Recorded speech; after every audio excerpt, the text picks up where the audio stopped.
देहि नित्यं अवध्योऽयं देहे सर्वस्य भारत तस्मात् सर्वाणि भूतानि न त्वं शोचितुमर्हसि। हे भारत, सर्वस्य देहे अयम देहि नित्यम अवध्यश्च।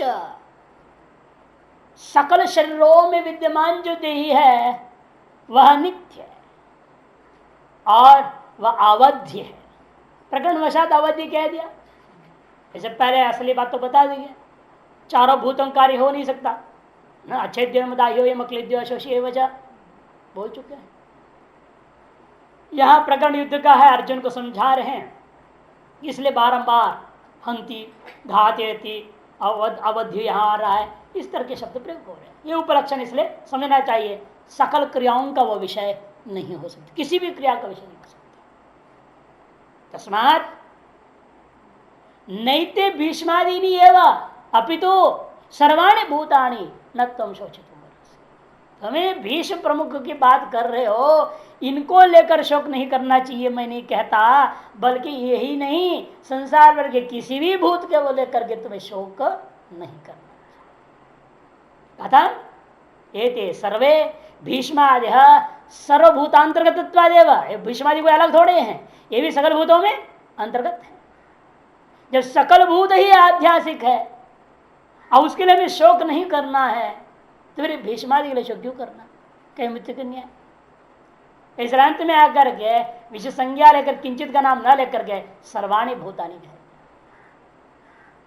जब सर्वाणि भूतानि है वह अशोचा कथम इमे भीष्मादि शोचा न तम शोचितुम।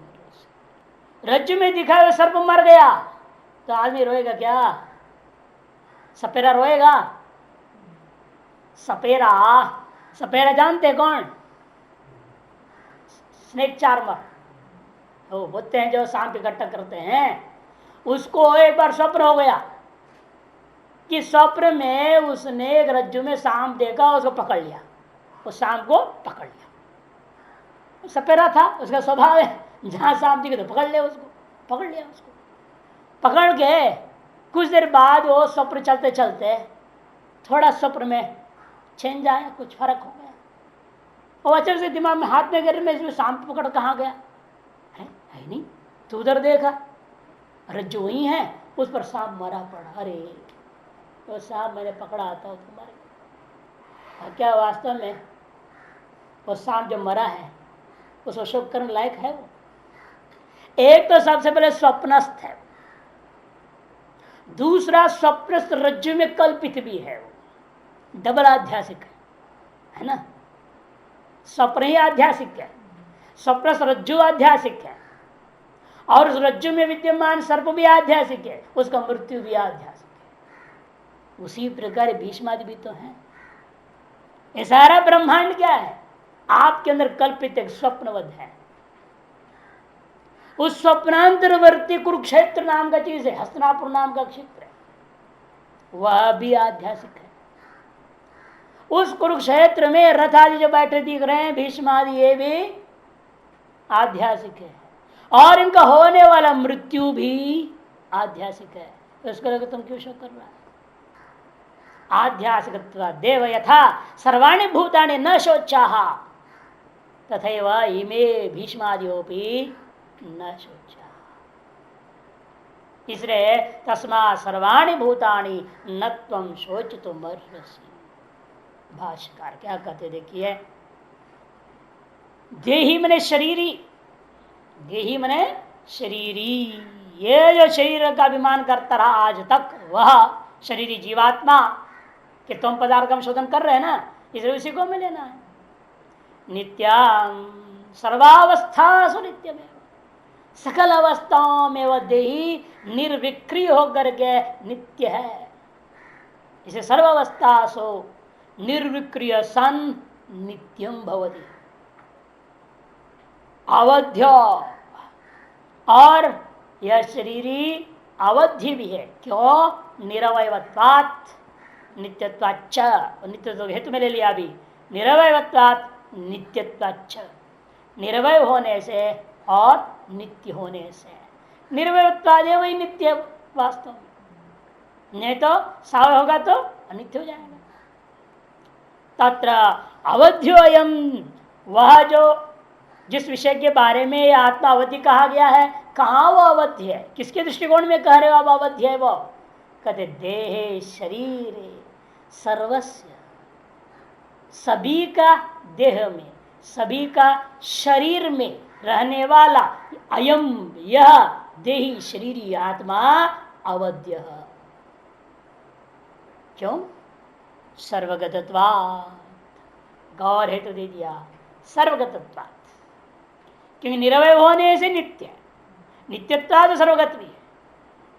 स्थावरादिषु स्थितोपि सर्वस्य प्राणिजात सिद्धे वध्य माने अपि अयम देहि न वध्यो यस्मात्। स्थावरादिषु स्थितोपि, स्थावरादियों में भी स्थित रहने पर भी, सर्वस्य मने प्राणिजातस्य, देहे सकल प्राणी समूह का शरीर में, शरीर में नहीं लेंगे, शरीर का वध्य माने भी, वध होने पर भी, सपने पर प्राणिजातस्य देहे वध्यमाने अपि मने शरीरस्य नाशे अपि अयं देही, शरीरों का नष्ट होने के बावजूद भी यह देही जो आत्मा है न वध्यो, वध्य नहीं है यस्मात्, जिसलिए वध्य नहीं है तस्मात्। इसलिए भीष्मादीनि सर्वाणि भूतानि, देखो भाष्यकार जोड़ दिया ना, इसलिए भीष्मादीनि सर्वाणि भूतानि उद्देश्य, इन सकल भूतों को उद्देश्य करके न तुम शोचितुम अर्हति, तुम शोक करने लायक नहीं हो, क्योंकि सारे के सारे पदार्थ, भीष्मादि पदार्थ, सारा संसार आध्यासिक है।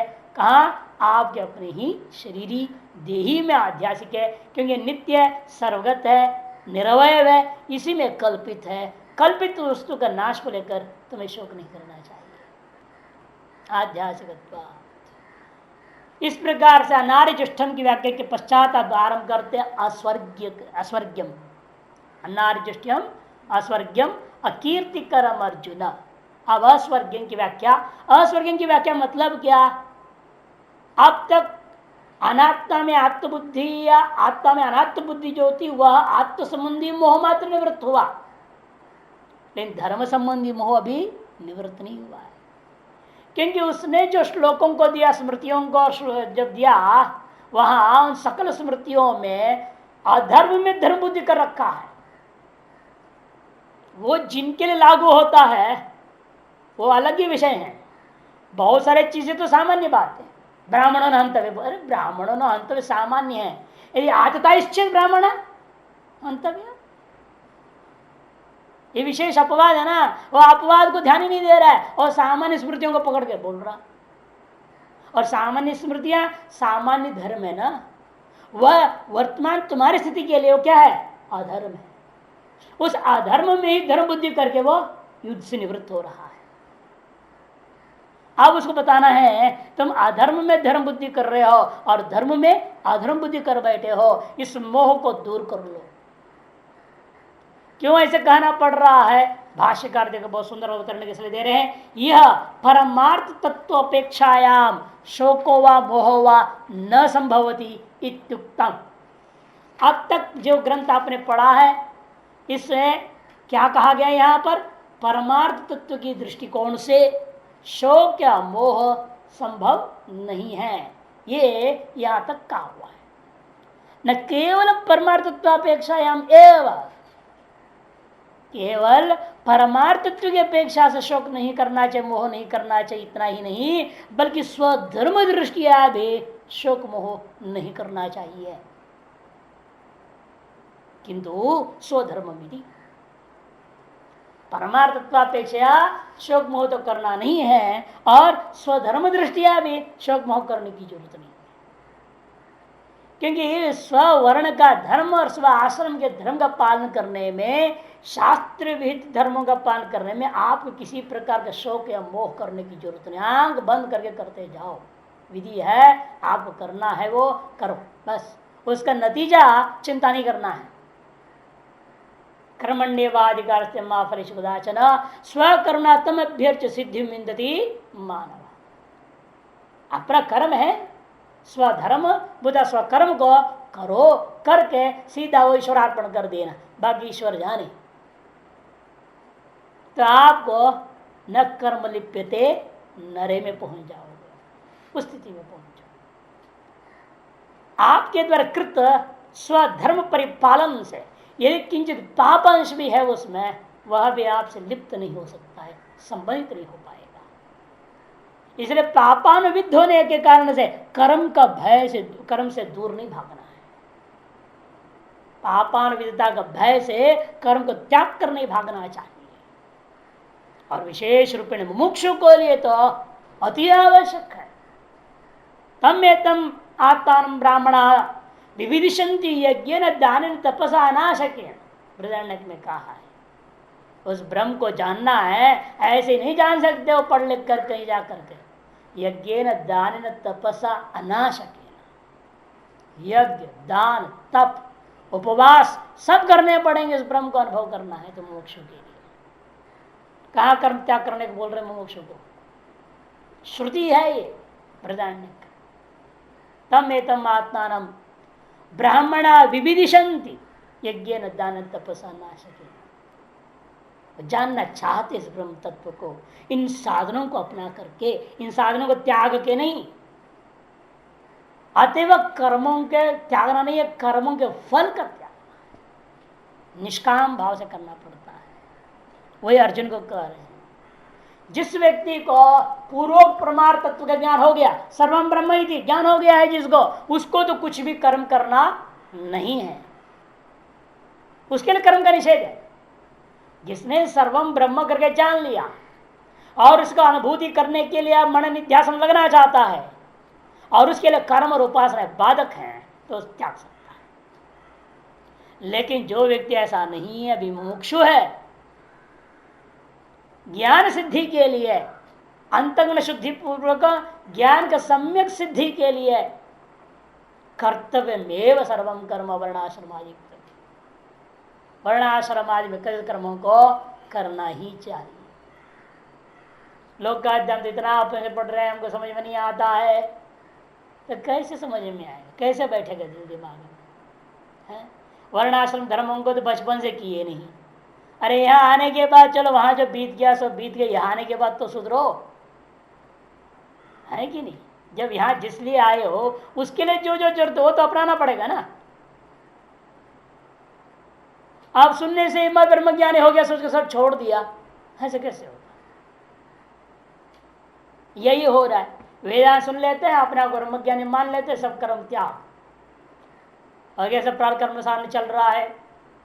मेरा महंत बनना, मुंडेश्वर बनना भी प्रारब्ध कर्म है, मेरा भागना दौड़ना भी प्रारब्ध कर्म है, ऐसा बोलते हैं, दुरुपयोग करते हैं वेदांत। और तर्क करेंगे तो फिर उसमें वो उनका कुतर्क उनके पास बैठा रसप रहता है उनके पास, आपको दिखता है ऐसे ऐसे बोले।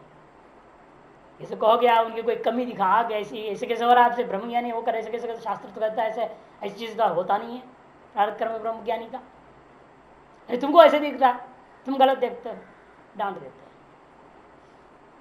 तो इसलिए सतर्क कर रहे हैं भगवान जो है कि ऐसा नहीं हो सकता।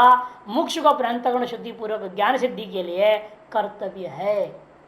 इसलिए अर्जुन, तुम इस परमार्थ तत्व को सुनने के बाद अपने आप को ब्रह्मज्ञानी नहीं समझ पा रहे हो, ब्रह्म स्वरूप का अनुभूति नहीं कर पा रहे हो, अतिव अभी भी तुम उदासीन खिन्न होकर के बैठे हुए हो, इसका मतलब है तुमको मुमुक्षु मान करके हम कह रहे हैं स्वधर्म का पालन करो। यश्रेय निश्चित ब्रूहि तन्मे, पहले कहा था ना, जो श्रेय है आप मुझे वो बताइए कि मैं जो समझ रहा हूं क्या, न च श्रेयो न पश्यामि हत्वा स्वजनम आहवे, मैं जिस युद्ध को श्रेय नहीं मान रहा हूं, मुझे नहीं दिख रहा है इस युद्ध में किसी भी प्रकार का श्रेय, क्योंकि इसमें स्वजन का वध है। ये उसका तर्क थे ना पहले। और ये भी कहा दिया अंत में, ये श्रेयस्यात् निश्चितम ब्रूहितन में, जो श्रेय होगा वो आप मुझे बताओ। तो भगवान सोच रहे हैं, देखो एक तो कह रहा है वो युद्ध मेरे लिए श्रेय नहीं दिख रही युद्ध में, और उधर कह रहे मेरे को श्रेय बताओ, और मैं कहूंगा से तुमको युद्ध करना यही श्रेय है तुम्हें, तो मानेगा कैसे आदमी? यदि व्यक्ति दुराग्रही है, पहले जान निश्चय कर लिया ये चीज जो है धर्म नहीं है, आप कहो उसका नहीं यही धर्म है, तो मानेगा क्या? अंदर दुराग्रह बैठा हुआ है ना, वो मान नहीं सकता है, तो समस्या होगा फिर। तो इसलिए भगवान इसको बड़े युक्ति से जवाब देते हैं, ऐसे कहने से सीधा फायदा नहीं है उसको, क्योंकि उसको उसको समझाना किस तरीके से है, उसके शब्द से पकड़ना पड़ेगा। उसके शब्दावली क्या था, न च श्रेयोनुपश्यामि आहावे कथम हत्वा स्वजनम, ये कहा ना उन्होंने, हत्वा स्वजनम, वही भगवान पकड़ते उसको। ऐसे कौन सा शास्त्र है जिसमें कहा है युद्ध में स्वजन हत्या से पाप होता है? कहा क्या? कहीं कहीं नहीं। क्षत्रिय को युद्ध करना चाहिए, उस युद्ध में आया हुआ व्यक्ति स्वजन है या परजन है या शत्रु से कोई लेन देन नहीं है। जितनी भी श्रुति स्मृति दे के नीचे दे रहे हैं, इसलिए इसमें श्रुति है ये युद्धन्ते प्रधन्नेषु शूरासस्ते, श्रुति जो युद्ध करते हैं प्रधनों में वे निश्चित रूपेण अत्यंत शूर है। यहां वे स्वजन परजन का भेद किया गया? कुछ नहीं किया। और स्मृतियां देखो नीचे दे रहे हैं सारे, मधुसूदनी क्षत्रियो ही प्रजा रक्षण शस्त्र प्राणी प्रदंडवान निर्जित्य पर सैन्यानि क्षितिम धर्मे न पालये। पराशर स्मृति, क्षत्रिय को प्रजा की रक्षा करते हुए शस्त्र प्राणी हो पानी होकर के हाथों में शस्त्र को धारण किया हुआ, सम्यक प्रकार से दुष्ट प्रजा को दंडित करते हुए निर्जित्य पर सैन्यानि, कोई भी पर सैन्य, वह मतलब अपने वो स्वजन है या शत्रुजन है, उसे कोई लेन देन नहीं, पर सैन्य आ गया है चढ़ाई चढ़े हुए, उस सैन्य को जीत करके क्षितिम धर्मेण पालयेत्, पृथ्वी को धर्म से पालन करनी चाहिए।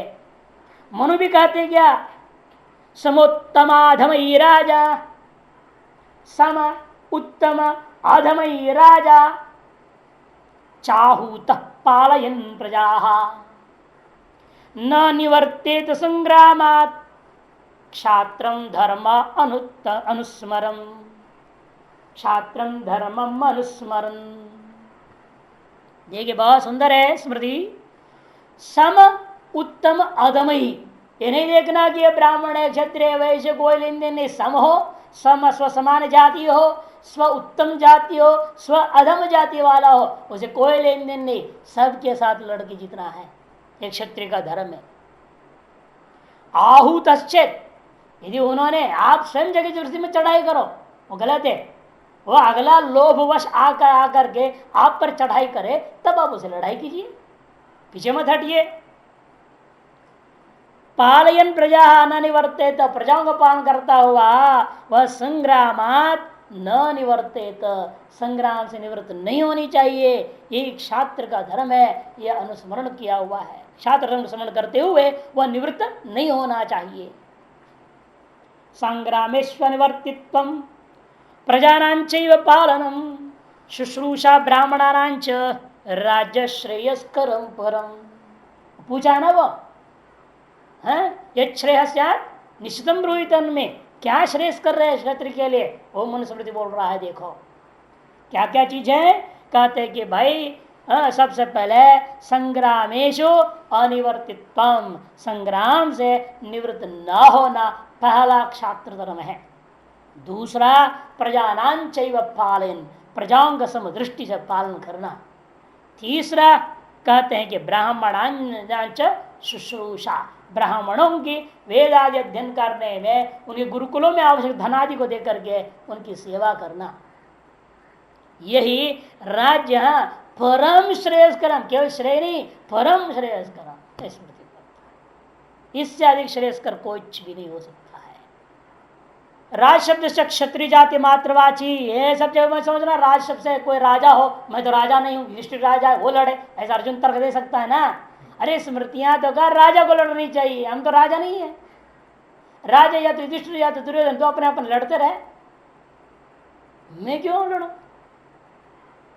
तब कहते नहीं, राज शब्द इन सभी स्मृतियों में क्षत्रिय सामान्य का वाचक है, अतः अर्जुन को भी यह लागू होगा, केवल राजा कोई नहीं। क्षत्रिय जाति मात्रवाची थी स्थितम अवेष्ट्यधिकरण, एक अवेष्ट्यधिकरण न्याय मीमांसा में वहां निर्णय दिया, राज शब्द राजा राजसूय ने जेता आया है। वहां राजा राजसूय ने जेता मतलब क्या, जो राजा है वही राजसूय कर सकते क्या, बाकी क्षेत्र क्या करेंगे, उनको अधिकार ही नहीं राजसूय करने। जो राजा बनना चाहता है उसके लिए राजसूय कर सकता है ना, फिर किसी को अधिकार ही नहीं। राजा बनने के बाद करेगी क्या जरूरत रह जाएगा उसको। इसलिए वहां से विचार किया आवेष्टिकरण न्याय में और निर्णय दिया कि नहीं नहीं, राज शब्द से इत्यादि शब्दों से तथा जाति को ही लेना पड़ता है। तेन भूमिपाल से वयम धर्म न भ्रांति भ्रमितव्यम। उदाहरण वचने भी क्षत्रियो ही क्षात्रम धर्मम इति च, क्योंकि क्षत्रियो ही ऐसा कहा है पाराशर स्मृति में, और क्षात्रम धर्म मनुस्मृतिकार ने भी क्या कहा था, क्षात्रम धर्मम अनुस्मरण, इस छात्र शब्द भी जगत प्रयोग हुआ स्मृति में। लिंगम तस्मात् क्षत्रियुक्तम प्रशस्तो धर्म यदि साधु भगवता विहितम, सम्यक कहा है भगवान ने यहाँ पर युद्ध लड़ने के लिए जो कह रहे हैं। स्वधर्मम अपि चावेक्ष्य न विकंपितुमर्हसि धर्म्याधियुद्धाश्रेयो अन्यत् क्षत्रियस्य न विद्यते। स्वधर्मम अपि चावेक्ष्य,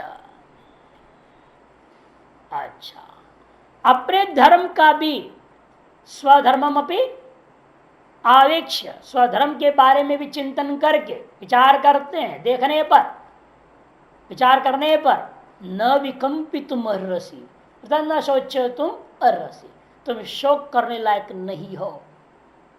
क्यों?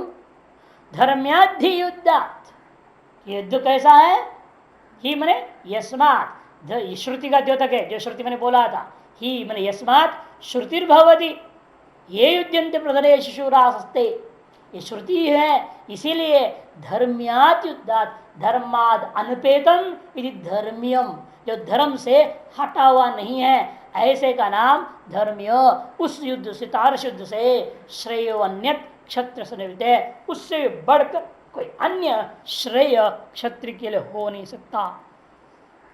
भाष्य यहां पर च एक अव्यय है ना बीच में, चावेक्ष, च तू अर्थ में और ही यस्मात् अर्थ में, किंतु इसलिए करना पड़ता है तू च को इतरिवर्तन कर रहे ना, जो भाष्यकार ने का संकेत कर दिया था।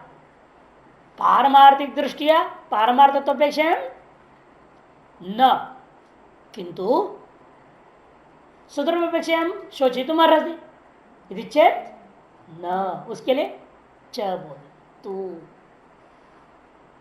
किंतु स्वधर्म दृष्टिया भी तुम शोक नहीं कर सकते। स्वधर्मम अपि, स्वस्य धर्म इति स्वधर्म, ऐसा नहीं ले रहे हैं, स्वधर्म इति स्वधर्म, क्षत्रियस्य धर्मो युद्धम, स्वधर्म इति स्वधर्म।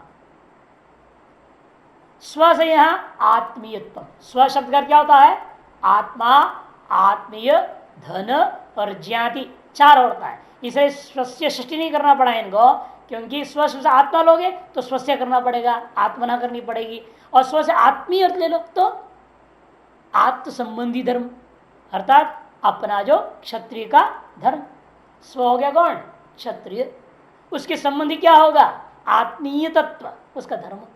इस स्व से आत्मीय अर्थ में लेंगे तभी समास हो सकता है, स्व से आत्मा अर्थ ले लोगे तो षष्ठी करनी पड़ेगी, स्वस्य धर्म स्वधर्म, जिसको बाद में वाक्य करते बोला ही भाष्यकार ने क्षत्रियस्य धर्म, षष्ठी किया ना वहां पर उन्होंने, उस संकेत कर दिया। स्व जो प्रतिमान प्रयोग कर रहे हैं वो आत्मीय अर्थ वाला स्व लेना है, आत्मा, ज्ञाति और धन ये तीन अर्थ वाले को नहीं लेना,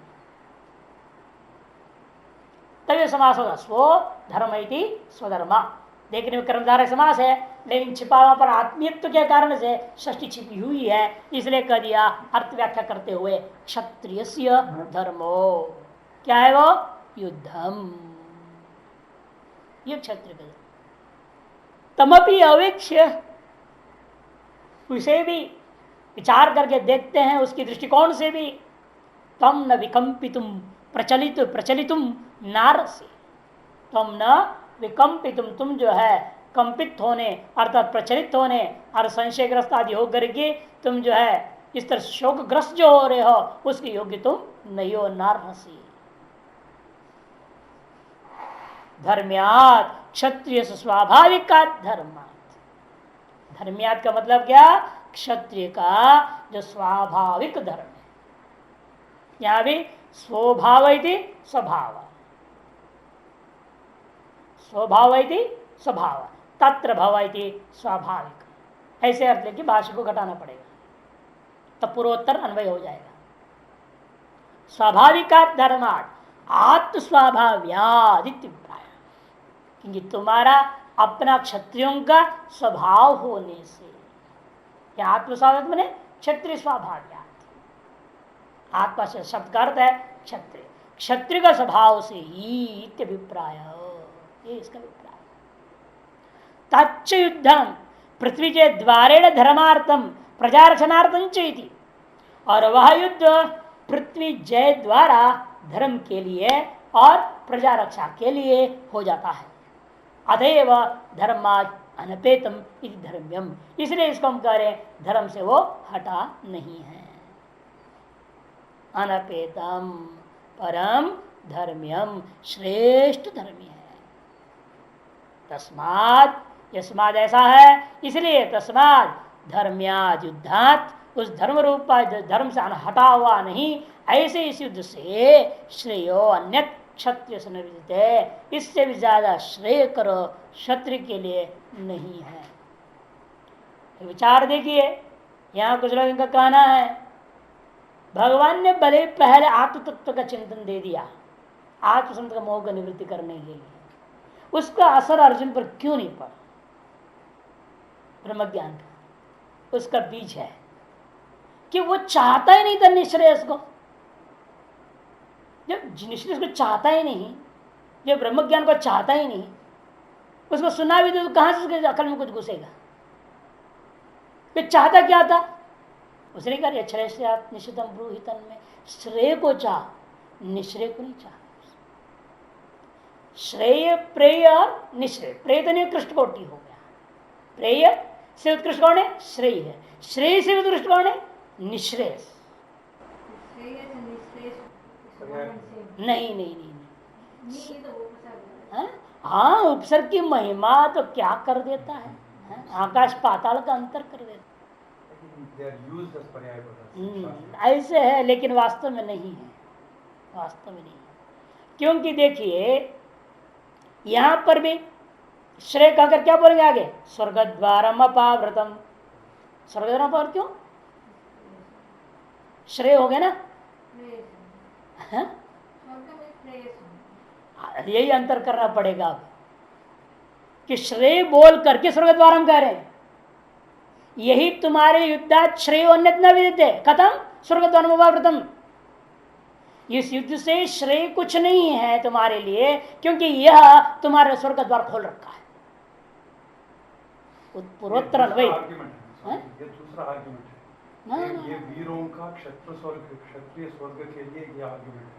नहीं नहीं नहीं, वो आर्ग्यूमेंट का अलग अर्थ हम बताएंगे आपको, क्योंकि उस आर्ग्यूमेंट का पीछे क्या है। क्योंकि यहां आपने कहा पृथ्वी जय द्वारेण, भास्कर करें ना, ये जो श्लोक है विजय होने पर की बात है।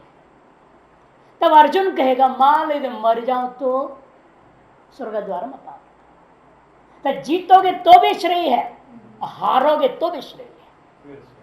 वीर स्वर्ग, हारने पर वीर स्वर्ग बना ना, वो भी श्रेय है ना, असंबद्ध नहीं है। ये पूरा एक प्रकरण है, अस्वर्गम की व्याख्या हो रही है। शुरू में हम कह दिए थे प्रकरण पूरा अस्वर्ग का चल रहा है। जो श्रेय है तुम्हारे लिए यह युद्ध, जीतने पर तो प्रजा रक्षार्थम धर्मार्थम राज्य पालनार्थम हो गया, हारने पर वीर गद्दी मिलेगी, स्वर्ग अपावृतम भवति, ये तदेव श्रेयम न तो अन्य न श्रेयम भवति।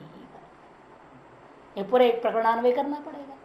इसे स्वर्ग भी श्रेय कोटि में ले रहे हैं यहाँ पे, और यही वो उसके दिमाग में भी शुरू से वो कह रहा है उसके सारा तर्क जाल जो बिछा है इसके विरुद्ध अस्वर्ग की स्थिति में, जो भाष्य भगवान ने कहना पड़ा, उसका सारा तर्क क्या है? नरकाय वास। उस करने के नहीं, स्वर्ग द्वार भावृतम, नरक में नहीं जाएगा, तू जीतेगा चाहे हारेगा, किसी भी हाल तुमको नरक नहीं जाना है, तुमको तो स्वर्ग बनना है। इसे उसकी भी दृष्टिकोण से जो था उसके अनुसार जवाब जो आ रहा है उस पर विचार करके देखते हैं, तो श्रेय से तात्पर्य होता है स्वर्ग आदि प्राप्ति। अच्छा, प्रेय कर क्या करना पड़ेगा फिर? स्वर्ग से निकृष्ट जितना भी है वो प्रेय हो जाएगा। वहां तो दो ही विभाजन किया है ना, वहां दो विभाजन किया, इसलिए वहां पर उसमें अंतर्भाव मानना पड़ेगा। श्रेय में ही निश्रेष को अंतर्भाव करके कह दिया जा रहा है। जहां भेद कर रहे हैं वहां तो अलग अलग लेना पड़ेगा तीनों। श्रेय के तो अन्य श्रेय न विद्यते कहा करके स्वर्ग द्वार के साथ जोड़ रहे हैं, श्रेय को स्वर्ग द्वार के लिए संबंध बना रहे हैं, ये नहीं बन सकेगा। और निश्रेष का कथन करने के अलग से कथन किया, उसके बाद स्वधर्म कोटि में श्रेय शब्द को ला रहे हैं। ये भी तो विलक्षणता है ना, परमार्थ तत्व के प्रकरण समाप्त हो गया, उपसंहार करने के बाद श्रेय शब्द ला रहे, वहां कहीं भी श्रेय शब्द नहीं लाया। परमार्थ तत्व की व्याख्या काल में कहीं श्रेय शब्द नहीं आया। और यहां कह रहे तुम्हारा जवाब जो था न च श्रेय अनुपश्यामी स्वजनम आहवे, वह भी आहव को श्रेय मान रहा है ना युद्ध को, और इस युद्ध में मैं श्रेय को नहीं देख रहा हूं। और पूछा उसने ये श्रेय से निश्चितम ब्रूहितन में, मुझे श्रेय को बताओ। उसके समय भगवान क्या कह रहे हैं? स्वधर्मम श्रेय युद्धम तच्च स्वर्ग द्वारम पावृतम, ये परस्पर में हो रहे हैं, इसलिए स्वर्ग को श्रेय कोटि में ले रहे हैं। इसे हमें तीन विभाग करना पड़ेगा। ऐसे प्रकरण जब मिल जाते हैं तो प्रेय प्रकरण अलग, श्रेय प्रकरण अलग, निश्रेष प्रकरण अलग। और इसलिए उन लोगों का तर्क है कि अर्जुन ने निश्रेष को चाहा ही नहीं था। अरे सब परमार्थ उपदेश सुनने के बाद वो यूं बैठा हुआ, कुछ नहीं रिएक्शन है, कोई फर्क नहीं है। जैसे आप लोग हैं, सारा ब्रह्म ज्ञान सुनने के बाद वैसे के वैसे रहता है, चाहते नहीं चाहते नहीं, अर्जुन जैसे है। अर्जुन चाहता ही श्रेय था, उसके बारे में उसकी चिंतन पूरा चल रहा है। अब भगवान इसने श्रेय का ही आरंभ किया, और श्रेय क्या है? स्वर्गीय ही श्रेय है, ये आप